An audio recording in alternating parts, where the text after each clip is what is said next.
بسم اللہ الرحمن الرحیم۔ محترم ناظرین، السلام علیکم۔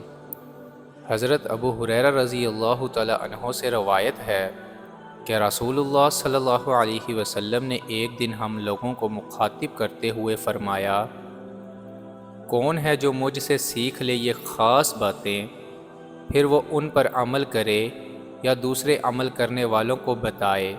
میں نے عرض کیا، یا رسول اللہ صلی اللہ علیہ وسلم، میں حاضر ہوں۔ تو آپ صلی اللہ علیہ وسلم نے میرا ہاتھ اپنے دست مبارک میں لے لیا اور گن کر یہ 5 باتیں بتائیں۔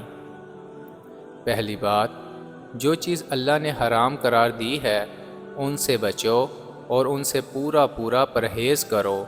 اگر تم نے ایسا کیا تو تم بہت بڑے عبادت گزار ہو۔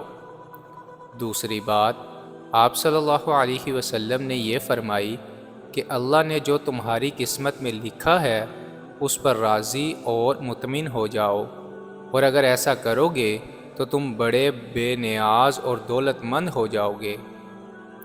تیسری بات، اپنے پڑوسی کے ساتھ اچھا سلوک کرو، اگر ایسا کرو گے تو تم کامل مومن ہو جاؤ گے۔